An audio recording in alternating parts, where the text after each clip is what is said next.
Welcome, FNuser57 here. Once again, I'm on my Xbox Series X. In today's video, I will be showing you how to unlock the More Than He Bargained For rare achievement. It's worth 20 gamer score, and what you have to do is defeat War Chief Eshram without ever fully losing your shields. So this is actually one of the slightly buggier achievements and arguably one of the harder achievements for Halo Infinite's Winter Update. Now, the Winter Update did add co-op and the ability to replay missions. So we have two options. We can either go through a new game save to the House of Reckoning, or we can simply replay the mission House of Reckoning. You can do this on any difficulty. You can do it in co-op or solo, with or without skulls on. I will not be relying on the glitch, but I will explain how to do it if you want to use the glitch. It's personal preference at the end of the day, so we'll be using mission replay, and you can bring whatever weapons you want in with you to mission replay. So if you do want to use the Pocket Scorpion or Scorpion Tank Gun, you can. You just have to make sure that you go get it from Outpost Tremonius before doing this mission. Anyways, once you have the weapons that you want, I generally recommend the rocket launcher and diminisher of hope. If you've already finished this boss fight, you should have it unlocked at any forward operating base, but you can really do this with any number of weapons. So we're going to go ahead and keep it on easy difficulty, since that's going to make life obviously a lot easier. We'll take less damage and we'll deal more damage. I do recommend that you use the bandana skull. And if you really want to, you could use two skulls. You could use Boom and you could use Cowbell, but I do not recommend it. So the whole thing about Cowbell is it causes the enemies to be accelerated more and to a further distance from an explosion, which can get you some splatter kills. And if you do it just right at the perfect timing, you can actually one-hit kill, or technically splatter kill, War Chief Eshram. The problem with doing that is it accelerates all explosion acceleration. So you can actually have the same thing happen to you. And I really do not recommend using that. So for the purposes of this video, we're just going to keep the bandana skull on. Go ahead and start up the mission. You'll have to play through the entirety of the mission. Try to do this without dying, if at all possible, and make sure that you are not using the quick resume feature. So as you can see, I'm bringing in Diminisher of Hope, which is this awesome gravity hammer that you get after you finish the boss fight. And I'm bringing in the M41 tracker. The only difference between this and the Spanker is that this weapon tracks. For this, you will want 2 upgrades, though, if you have them. So we're just going to go over to the upgrades menu, and I'm going to show you real quick. Shield core should be maxed, or as high as you can possibly get it. That will help you out a ton. And for the first part of the fight, the drop wall is very useful, or thruster ability. And for the second part of the fight, the grapple shot or thruster ability will be more useful, since you actually need to cover some distance. So go ahead and proceed through the mission until you get to the final boss fight in any way that you see fit. I'll meet you there.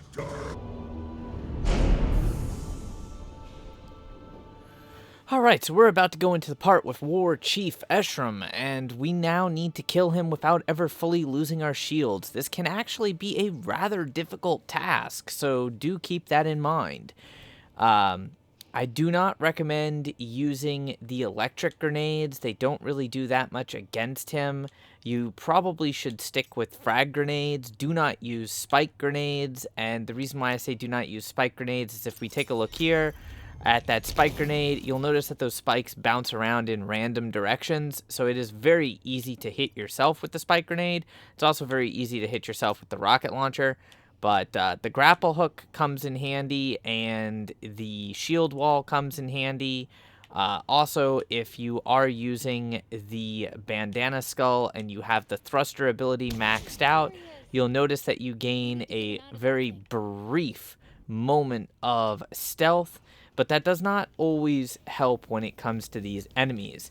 So, the other thing that you're going to have to keep in mind is there's going to be a bunch of these big explosive barrels around, and you may actually wish to destroy some of those barrels that are in the main arena ahead of time. And the reason I do not like the cowbell skull is all of these little crates, you can see how we can move them with melee. If you have cowbell on, these crates can reach velocities high enough to insta-kill you, or at least drain all of your shields. So bear that in mind if you want to fight or get an idea for what the arena is. You can see, if you've never done this fight before, there's this whole outer area that you can patrol around, and there's going to be 2 phases to this fight. So the first phase is arguably going to be a little bit easier. You can skip the cutscenes, and then War Chief Eshram is going to be literally right in your face. So it is possible to go ahead and nuke him with the cowbell skull if you have the cowbell skull equipped. If you do not have the cowbell skull equipped, you would not be able to nuke him. Once his shield goes up, we're going to have to wait for the dialogue. And when we have the dialogue eventually that the core has been exposed, then we're going to have to go find the power core and destroy it. Surprisingly, using this thruster ability with the upgrade so that we have the cloak is incredibly effective. I mean, it's not the world's most effective thing, but it is actually pretty effective. And then we're just going to kind of bombard this dude with rockets while you're reloading. If you want to throw a couple frag grenades at him, you can. How you really go about getting his health bar down doesn't matter too much. Just focus primarily on your shields. Your shields are the most important thing for this achievement. So just go ahead and buy yourself some time. Use your thruster, grapple hook, drop wall. It's entirely up to you. We're going to keep using the thruster just for the cloak ability. So get a nice lock on that core. There's a total of 4 cores. Be careful, sometimes he will hide. That's why I like the tracker's lock-on effect. Don't forget we can use the thruster ability while in midair. And then he's going to activate his shield yet again. And we're going to just keep spamming this thruster ability. There's regular spankers all over the arena. And this is actually the easy part. So now what I want to do is I want to make sure he's behind that column. Then I'll use my rocket to bust that. And it's dead. You know what to do. And I'll use the momentary cloak ability to get that nice hit. If you want, we can get a couple of grenades there. It doesn't really matter. I like to drag him away from the cores just so that he doesn't get a nice lucky hit. And now we're going to get to the hard part. Because once his shield is down, he is going to forsake his shrapnel cannon. And he is instead going to go and pull out the Diminisher of Hope. So remember that gravity hammer I talked about? This is where we have to watch out for it because it is coming for us. So if you brought in Diminisher of Hope, you can also switch to Diminisher of Hope, and it's going to be a battle of the hammers. If you are victorious, there will be your nice, sexy little achievement for more than he bargained for. Defeat War Chief Eshram without ever fully losing your shields. If for some reason the achievement does not pop up as completed right then and there, simply go to the official club, go to progress, go down to the achievement and see if it says locked or unlocked here. Because sometimes the notifications are a little bit buggy. Now, with that being said, should you not have the Diminisher of Hope hammer, which is this hammer right here, then you can simply complete this mission and then it will be unlocked at your forward operating bases.